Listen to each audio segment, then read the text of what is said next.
So when I came to the Literacy Council and met with Rita and asked if I could be a volunteer, she told me she had the perfect person for me.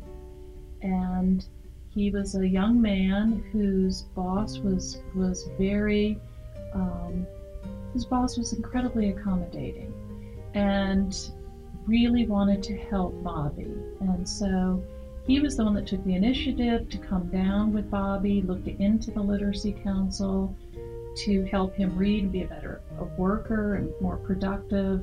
But I think also just as a kind human being, he wanted to get him so that he could function better in society. And he asked me, he wanted me to help me read and spell up there. And I told him, yeah. So he gave him time off from work with pay to come here and be tutored. We started off together. I could barely understand what Bobby said. His speech was so garbled. He had such a lack of vocabulary too, which made it difficult. So between his speech problems and his vocabulary, he didn't have much to build on. So we really had to start back at the very beginning. But when you're working with adults, you can't start with tip and mitten like I learned to read. You have to start with different kinds of books that they make for adult learners. So it's been a long road, but we stuck together. I started coming here and I liked it and everything. When he came in, he sort of shuffled in with his head down and didn't say much. He would only respond if you asked him a question. And now he comes in and he's smiling and he goes over and talks to people, and his self-confidence and his self-esteem. It was good. Me, her, read a book, and everything. We read Sleepy Hollow, and we done got done with it. We finished. Did you like that? Yeah, like it. And I'd have him write Ames a thank you note for giving him the time off and supporting him. Now, you and Kathleen also write to each other sometimes, don't you? Yeah. So.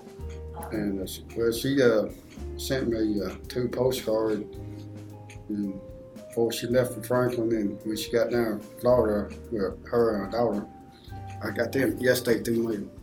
And it's a good way for him to improve his writing skills too. So we would try to mix things up.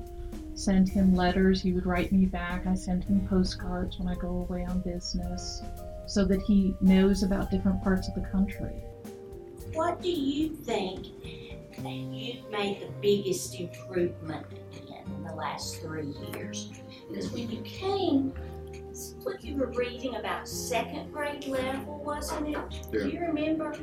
Yeah, doing ABs and doing the small words. Mm-hmm. And what are you able to do now? I'm getting where I read them pretty good long words now. What are the vowels? Can you think of them? Say A, O, U, I, E, And sometimes Y. Sometimes Y. Good. I think Bobby had a learning disability too. I don't know what that is or was, but I think he did have one. Perhaps it wasn't diagnosed back then. How often do you meet? Huh? How often do you and Kathleen meet? Once a week. And then, after that, you attend classes through Project Learn. Yeah. And what do you do in that class? We do math and read a little bit before math teacher gets there. There's just so much that he missed. That's what happens when people do fall in the cracks. Have you gotten a library card yet? Yep. Okay. Had you had one before? No. In life skills, being able to read a map or follow highway signs or a menu or just the myriad of things that we go through in life that reading is crucial. What would you like to accomplish? Do better on my job. He's a very, very sweet guy who is appreciative, and I just think that it's really helped his confidence in a way that's going to transform to other areas of his life.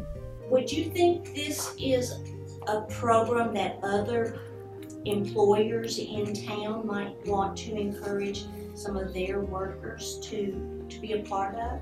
Yeah. Has it helped you on the job? Oh, yeah, it helped me a whole lot. I know it probably helped other people too.